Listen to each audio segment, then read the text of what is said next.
जय गुरुदेव। सभी साधकों का मैं स्वागत करता हूँ एक बार फिर से अपने यूट्यूब चैनल सिद्धाश्रम मार्ग पर। और देखिए, आज जिस विषय पर मैं चर्चा करूँगा वह विषय बहुत ही महत्वपूर्ण है कि कुछ साधक हैं जो बिना जो विधान होता है साधना का, और जो प्रक्रिया होती है किसी साधना के लिए, जो भोग प्रक्रिया भी की जाती है, उसके बिना ही वो साधना करने बैठ जाते हैं। अब साधना चाहे ना भी कर रहे हो, चाहे बिना संकल्प के मंत्र कर रहे हो, तो वो भी उनके लिए बहुत ही ज़्यादा, एक तरह से देखिएगा तो हानिकारक हो सकता है। क्योंकि जब वो कोई मंत्र जप करते हैं, केवल मंत्र जप कर रहे हैं, अब उसकी संख्या भी वे बढ़ा देते हैं। कभी कभी मान लीजिए कोई साधक किसी यक्षिणी का मंत्र ठा लिया है किसी यूट्यूब पर से, और बिना सामग्री के, बिना अपनी माला के थ्रू ही कर रहा है, या किसी देवता का, देवता में कोई भी देव हो सकते हैं, चाहे वह भैरव जी हों, है ना। आप यक्षिणी का तो छोड़िए, आप भैरव जी का ही ले लीजिए। भैरव जी हो गए या फिर कोई अन्य देव हो गए, आपने केवल केवल मंत्र ले लिया है उनका, और मंत्र भी जपने वाला ले लिया है कि जिससे कि उनको आवाहन किया जाता है, उन देवता का उनको बुलाया जाता है मंत्र के माध्यम से। अब आप वो मंत्र जप कर रहे हैं, और मंत्र का मतलब क्या होता है? वशीभूत कर देना, यानी कि अपने आकर्षण में उस देवता को अपनी ओर आकर्षित करना, बुलाना और उनसे कार्य लेना। तो ये चीज़ें होती हैं मंत्र की, जब आप भैरव का मंत्र करते हैं या किसी यक्षिणी का, और बिना किसी विधान के। अब आपके मन में कभी कभी जो साधक होते हैं, या तो वो प्रॉपर तरीके से कर नहीं पाते हैं, या फिर वो करना ही नहीं चाहते। उनके मन में ये भाव आ जाता है कि सामने वाला हो सकता है कि पैसे ले रहा है, तो इससे अच्छा तो हम स्वयं ही कर लें। हो सकता है कि वो सामने वाला भोग के नाम पर, या फिर अपना जो आपको एक ज्ञान, एक मार्गदर्शन दे रहा है सानिध्य में, जो आप अपनी साधना करवाना चाहता है, तो उससे अच्छा है कि आप स्वयं ही कर लें। आपके मन में ये भाव आता है कि इससे हमारी जो है धनराशि भी बचेगी, और जो है हम जो है उस देवता उसको जो है प्रसन्न कर सिद्धि भी प्राप्त कर सकते हैं, कार्य पूर्ण भी कर सकते हैं।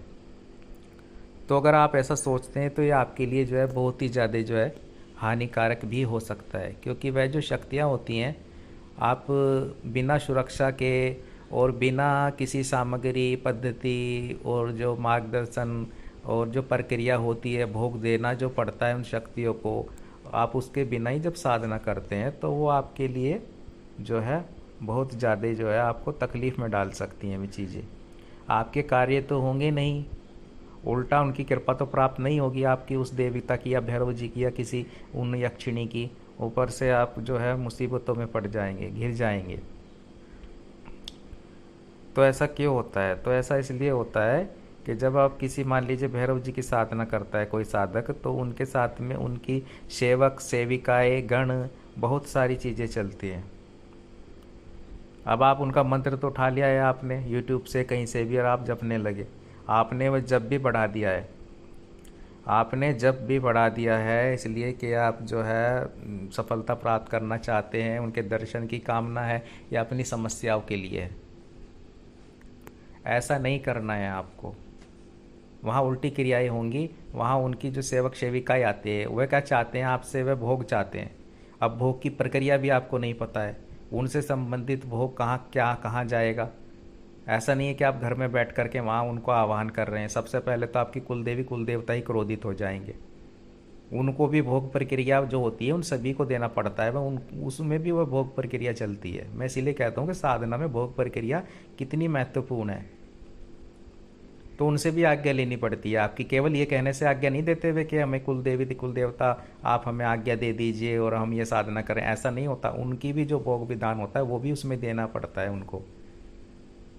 तब वे शक्तियाँ आपके घर में आती हैं, तब वे शक्ति क्रोधित नहीं होती जो आपके अपने कुलदेवी और कुलदेवता होते हैं। आप भैरव जी का वहाँ आह्वान कर रहे हैं घर में बैठकर अपने, और लगातार आप मंत्र जप कर रहे हैं, बुला रहे हैं उनको, ना कोई विधान ना कुछ, तो उससे क्रोधित होते हैं। और दूसरा, कुलदेवी कुलदेवता तो आपके क्रोधित होंगे ही। वहीं आपका जो उनके साथ शक्तियाँ चलती हैं, अन्य शक्तियाँ चलती हैं, भैरव जी के गण होते हैं, भैरव जी के, जो भोग की अभिलाषा में आपके पास आते हैं।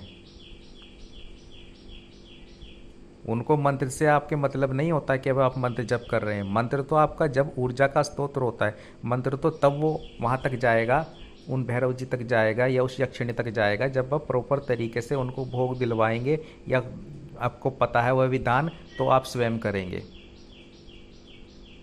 और एक जो प्रॉपर गाइडलाइन होती है उसमें साधना करेंगे। सुरक्षा भी अपनी साथ साथ लेके चलेंगे, जो बहुत ही महत्वपूर्ण है किसी भी साधना में, वरना जो है प्रॉब्लम में पड़ सकता है साधक। और मैं इसलिए कहता हूँ कि आप सामान्य पूजन करें। आप ये जो साधना का क्षेत्र है इसमें मंत्र उठा करके इस तरह से जपने ना बैठें, क्योंकि ये चीज़ें आपसे वह भी छीन सकती हैं जो आपके पास है। यश, मान, सम्मान, पद, प्रतिष्ठा, जो भी कुछ है आपके, पद, मान, सम्मान, सब कुछ आपसे ये ग्रहण कर लेंगे। स्वयं ही उसमें आपकी ऊर्जा तक आपसे निकाल लेती हैं शक्तियाँ। तो हकीकत ये होती है। अब कुछ साधक समझ नहीं पाते हैं, और जब परिणाम उनके सामने आते हैं, अगर आप करके देखें, अगर आपको मेरी बात, ऐसा हो सकता है कि आप मेरी बात या किसी अन्य व्यक्ति की बात जो कहता है कि आप मार्गदर्शन में साधना करो, अब जहाँ भोग प्रक्रिया है वहाँ वो भोग भी देना पड़ेगा। आपको इस बात का ज्ञान ही नहीं है कि भोग में क्या क्या चीज़ें जाती हैं, किस देवता को भोग देना पड़ता है जब आप कोई साधना करते हैं, ताकि वह आपकी सुरक्षा भी दे आपको और उसमें रिजल्ट मिले आपको भविष्य में उस साधना में। तो आपको जब ये ज्ञान ही नहीं है, फिर आपके पास ये रास्ता होता है कि आप में ये क्षमता नहीं है कि उनको बुलाएं, आह्वान करें, वे देवताएं, आप उनको भोग दें जिनसे आप जो कृपा प्राप्त करना चाहते हैं। जब वो सिद्धि ही प्राप्त नहीं की हुई है, फिर आप साधना में बैठ जाते हैं। और साधना भी ऐसी ऐसी आप उग्रतम साधनाएं उठाते हैं, मंत्र उठाते हैं जो बहुत ही ज़्यादा तीक्ष्ण होते हैं। तो इन चीज़ों से बचना है आपको। इसलिए मैं कहता हूँ कि आप सामान्य पूजन करें, भक्ति करें, लेकिन अगर आप साधनात्मक मार्ग में बढ़ना चाहते हैं तब आप इन क्रियाओं से बचें। कुछ साधक तो ऐसे होते हैं शमशान काली का मंत्र को ही जप करना शुरू कर देते हैं घर में बैठ करके। अब भैया आप शमशान काली के मंत्र को कर रहे हैं, उग्र शक्ति को कर रहे हैं, भैरव जी के मंत्र को कर रहे हैं, तो उनके साथ तो समस्त शक्तियाँ चलती हैं शमशान की, वे तो आएंगी। वे आपके मंत्र के लिए थोड़ी आ रही हैं कि आप मंत्र जप कर रहे हो, वहाँ पर बैठ कर के आप कितनी माला कर रहे हो, उससे उन्हें कोई मतलब नहीं होता है। उनको केवल मतलब भोग प्रक्रिया से होता है कि जब आप उनके जो सरदार होते हैं, आप जो उनके सबसे बड़े देव होते हैं, आप उनका आह्वान घर में बैठकर कर रहे हो, तो वे शक्तियाँ तो स्वयं ही आएंगी, वे तो सबसे पहले आएंगी कि आपने उनके लिए क्या रखा है, उनको क्या दे रहे हैं आप। अगर आप उनको कुछ नहीं देंगे, उनका आदर नहीं करेंगे और सीधा सीधा आप उनको बुला रहे हैं जो बड़ी सत्ता है, जो बड़ी शक्ति है, तो वो तो क्रोधित होंगी ही।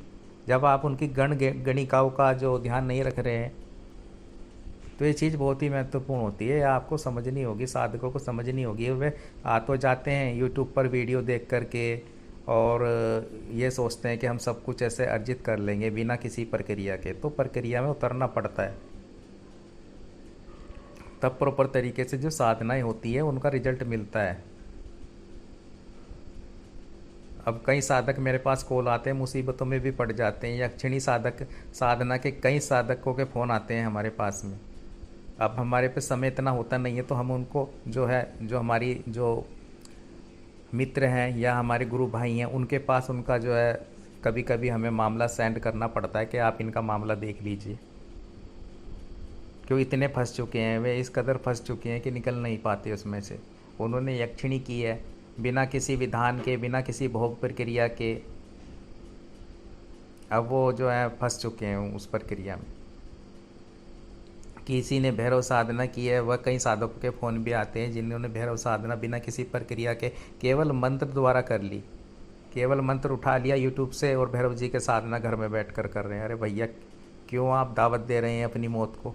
ऐसी ऐसी जो तीक्ष्ण साधनाएं हैं उनको करने का विधान होता है, ऐसे नहीं होता। हम ये नहीं कहते कि आप हमसे कांटेक्ट करें, हमारे मार्गदर्शन में करें, हम ये कभी नहीं कहते। हम ये कहते हैं जो जो आपके अनुकूल हो, जैसे आपको लगता हो कि हाँ ये व्यक्ति करवा सकता है विधान। अब ऐसा नहीं है कि आप उसे अगर कोई पैसे की मांग करता है कि हमें पैसा भोग देना पड़ेगा या कुछ कार्य करना पड़ेगा, वो आपको प्रॉपर गाइडलाइन भी करेगा व्यक्ति, चाहे वो कोई भी है। मैं अपनी बात नहीं कर रहा हूँ। उससे पूछिए कि आप कैसे देंगे, क्या प्रक्रिया है, वो आपका मार्गदर्शन पूरी साधना में करेगा और आपकी जिम्मेदारी ले। ऐसा व्यक्ति होना चाहिए, चाहे फिर कोई भी है फिर व्यक्ति। अब ऐसा नहीं है, कुछ साधक तो ऐसे होते हैं, मैंने ऐसा देखा है कि वे 2-2 3-3 जगह बात करके रखते हैं। मेरे पास भी कुछ फ़ोन करते हैं कि हमने उन बाबा जी से बात की, उन गुरु जी से बात की यूट्यूब पे, उन्होंने ऐसा बोला, उन्होंने ऐसा बोला है, आप ऐसा बोल रहे हैं। तो कई सारी बातें। अरे भाई, अगर कोई गुरुजी आपने यूट्यूब पे ढूंढ लिए तो उनसे संपर्क कीजिए ना, उनसे ही आप साधना में उनके मार्गदर्शन में कीजिए। आप हमसे क्यों कॉल कर रहे हैं, हमसे क्यों संपर्क कर रहे हैं? आप भटकते हैं तो ऐसा साधक भटक जाता है। ये आप निश्चित ध्यान रखिए कि ऐसा साधक को कोई दिशा नहीं मिलती, जो इधर भी उधर भी, वहाँ भी देख रहा है, वहाँ भी बात, वहाँ उनके संपर्क में भी है। अब 2-2 गुरु रख रहे हैं, 3-3 गुरु रख रहे हैं, 4-4 मार्गदर्शक रख रहे हैं, फिर कहाँ, फिर भटकेंगे। हम कुछ कहेंगे, वो कुछ कहेंगे, क्योंकि उनका विधान अलग है, हमारा विधान अलग है। हमने अलग तरीके से शक्तियों को अर्जित किया हुआ है, उन्होंने अपने अलग तरीके से शक्तियों को अर्जित किया हुआ है। उनके गुरु अलग हैं, उनका दिशा अलग है, हमारे गुरु अलग है, हमारी दिशा अलग है। तो ये चीज़ें बहुत ही महत्वपूर्ण होती है। वह साधक किधर के नहीं रहते, वो भटक जाते हैं। ना ही साधनाओं में सफलता प्राप्त कर सकते हैं और ना ही किसी चीज़ में। जब भी विश्वास करें, किसी एक पे ही करें, किसी एक पर ही विश्वास रखें प्रॉपर तरीके से, चाहे वह कोई भी है। जो आपको लगता है कि हाँ ये सही हमको मार्गदर्शन दे सकता है, सही बातें कर रहा है, सही साधनात्मक विधान हमको दे रहा है, गाइडलाइन में हम इसकी साधना करेंगे तो सफलता प्राप्त कर सकें, तो भैया आप उनकी में करो ना। आपको ऐसा नहीं करना चाहिए कि आप मुझसे भी बात करें, आप किसी सामने वाले से भी बात करें, तो आप मुझे छोड़ें, आप उससे बात करें, उससे संपर्क स्थापित करें, उसके मार्गदर्शन में साधना करें। लेकिन अगर वो जहाँ कह रहा है, इतना ध्यान रखें, जहाँ वो व्यक्ति कह रहा है कि हाँ भोग देना पड़ेगा शक्तियों को और मार्गदर्शन में आप साधना करेंगे, गाइडलाइन में करेंगे, तो वो प्रक्रिया करवाएं आप, क्योंकि उसके बिना आप साधना नहीं कर पाएंगे। उसके बिना आपको हानि होगी, लाभ नहीं होगा। ऐसे साधनाएं की नहीं जाती।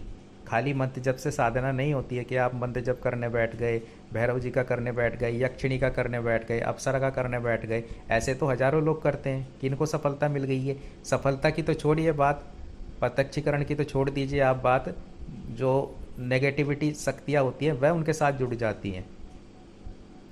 कोई यक्षिणी करता है तो परेशान है, किसी ने भैरव कर लिए तो वह परेशान है, जो कुछ उसके पास था वह भी छीन गया, उसकी ऊर्जा भी छीन ली उन शक्तियों ने।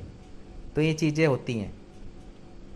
तो मैं इसलिए कहता हूँ कि शक्तियाँ हमसे वो भी छीन लेती हैं जो उनके साथ चलती हैं, शक्तियों की उनकी गण गणिकाएँ होती हैं। अगर आप उनको प्रक्रिया नहीं करवाओगे, भोग प्रक्रिया प्रॉपर तरीके से, या आपको आप स्वयं ज्ञान हो उनका, उन चीज़ों का, या आप करवाएं किसी व्यक्ति के मार्गदर्शन में, वरना आपसे जो है वो भी छीन लेती हैं। तो इसलिए कहता हूँ कि आप सामान्य पूजन करें।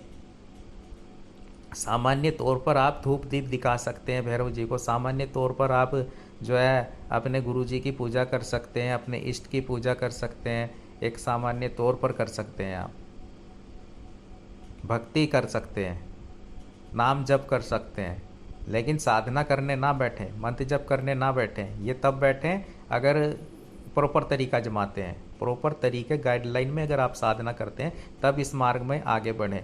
वरना आप कर सकते हैं, आप स्वयं अपनी मर्जी के मालिक हैं। आप ऐसा भी कर सकते हैं अगर आप चाहें तो।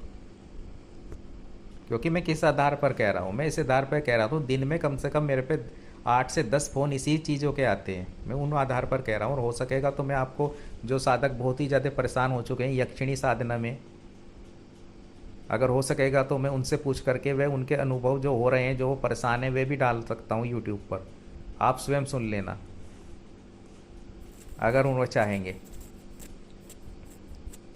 तो। मैं इस आधार पे ये बातें कह रहा हूँ, प्रैक्टिकली रूप से कह रहा हूँ, कि अपनी तरफ से मैं ये बातें नहीं कह रहा हूँ।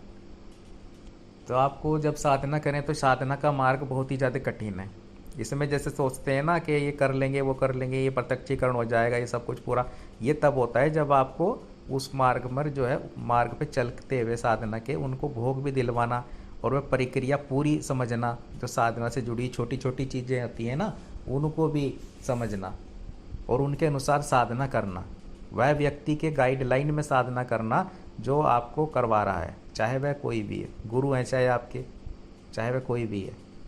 ठीक है, तो इसलिए मैं थोड़ा सा ये जानकारी आपके लिए लेकर आया था कि जब भी करें पूर्ण मार्गदर्शन में करें, ऐसे कोई भी मंत्र जप ना करें, वहाँ आपको हानि होगी, लाभ नहीं होगा। यह बात आप लिख के रख लें।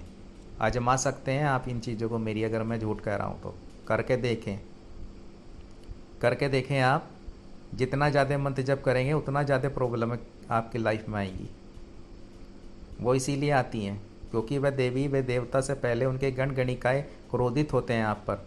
आपकी कुलदेवी कुलदेवता क्रोधित होते हैं कि आप किनका आह्वान कर रहे हैं, क्योंकि वे अपनी सत्ता समझते हैं आपके घर में।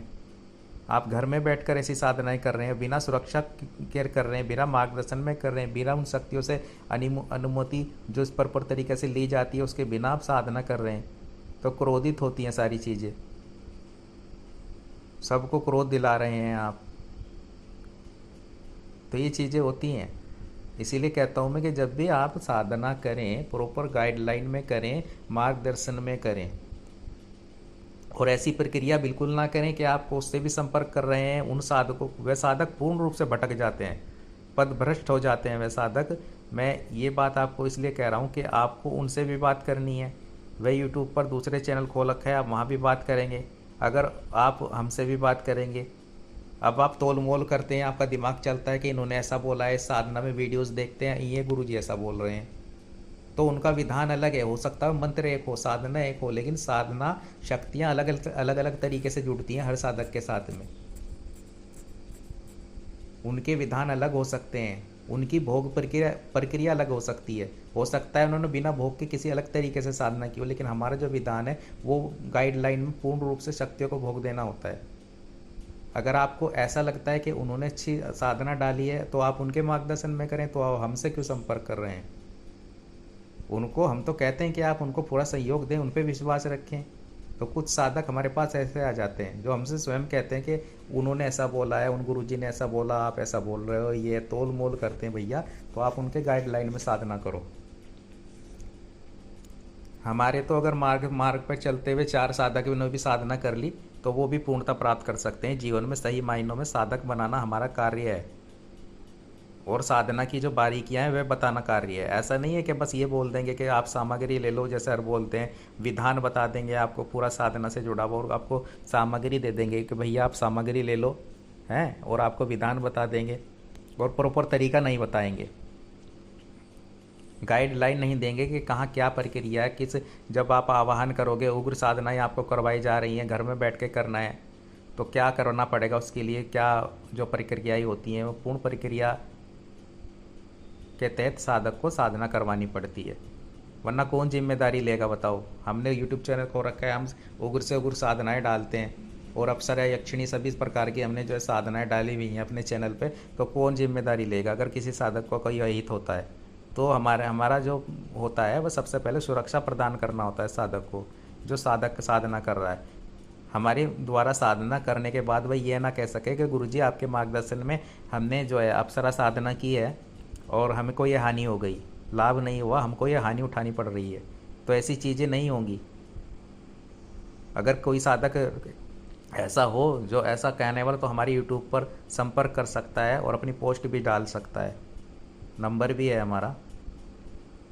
तो ऐसा नहीं होना चाहिए। अगर कोई साधना साधक करता है तो प्रॉपर लाभ उसका मिलना चाहिए उसको। अगर अब वो मान लीजिए कि हमने हमारे मार्गदर्शन में आपने कोई अप्सरा साधना की है और आपकी सुरक्षा के साथ साथ उसके वो अप्सरा साधना के करने के बाद में आपके भौतिक जीवन से जुड़े मार्ग खुलने चाहिए, चाहे वह धन से जुड़े हुए हों चाहे कुछ हो, और एक मार्ग देना चाहिए उस अप्सरा को आपको। अब जब प्रत्यक्षीकरण चाहे साधना में चाहे बाद में, ये अलग प्रक्रिया हो गई, लेकिन वह आपको मार्ग देगी, आपको प्रॉपर साधक बना देगी, क्योंकि वह शक्ति आपके साथ जुड़ी हुई है। अगर हमारे मार्गदर्शन में आप साधना करते हैं या कोई महाविद्या साधना करता है साधक, तो विश्वास होना बहुत ही आवश्यक है। कि आपके मन में विश्वास होता नहीं है, आप भटकते हैं, आप देवी देवताओं में भी अंतर करते हैं। सबसे बड़ी प्रॉब्लम तो ये हो गई कि भैया हमने भैरव जी की साधना की, इसमें हमें रिजल्ट नहीं मिला, अब हम जो है जो माता जो बगलामुखी है उनकी कर लेते हैं। अब बगलामुखी पे सफलता नहीं मिल रही है, बगलामुखी की छोड़ो, अब हम जो है कोई अन्य महाविद्या को साधना करते हैं या इस देवी की करते हैं, तो भटकते रहते हैं, भटकते रहते हैं। सर्च करते रहेंगे यूट्यूब पर, ज्ञान प्राप्त करते रहेंगे और भटकते रहेंगे कि अरे ये मिल गए, इनके चैनल पर आ जाओ, वहाँ चले जाओ, कल को उसे भी, तो वो साधक कहीं रुक ही नहीं पाता। जो ऐसा साधक होता है ना तो वो गुरु के मामले में रुक पाएगा, ना वो किसी मार्गदर्शक के उसमें रुक पाएगा, और ना ही वह किसी देवी देवता को धारण कर सकेगा, क्योंकि उसका मन भटकता रहता है। तो निष्ठा भाव बनाकर रखें, समर्पण बनाकर रखें, जिस पे विश्वास है, विश्वास होना बहुत ही आवश्यक है। ठीक है, तब आप प्रॉपर साधक बन सकते हैं। जहाँ भी जिस भी शक्ति की शरण में जाएं, पूर्ण जो है निष्ठा भाव से जाएं। और दूसरा ये है कि प्रॉपर तरीके से साधना करें, ऐसे साधना नहीं होती है। क्योंकि मैं पहले भी साधनाओं में जो जो वीडियोस बनाई है मैंने यूट्यूब चैनल पर, उनमें भी मैंने बोला है कि भैया जब भी आप करो, पूर्ण जो है जानकारी के अनुसार करो, और जो प्रक्रियाएं होती हैं उससे जुड़ी साधना को, उनको फॉलो करते हुए करो, तभी सफलता प्राप्त हो सकेगी और कोई प्रॉब्लम में नहीं पड़ोगे, वरना निकलना मुश्किल हो जाता है। ये शक्ति अगर क्रोधित हो जाती हैं तो उनसे निकालना मुश्किल हो जाता है। और आजकल कोई ऐसा नहीं बैठा है कि आपके लिए इतना टाइम लगाएगा कि आपको फिर इन चीज़ों से निकाल लेगा, क्योंकि ये हट्टी नहीं है, वापस आ जाती हैं। तो जब भी करें प्रॉब्लम ना हो, प्रॉपर तरीके से करें। ठीक है, तो जय गुरुदेव, जय माँ चैन मस्ती।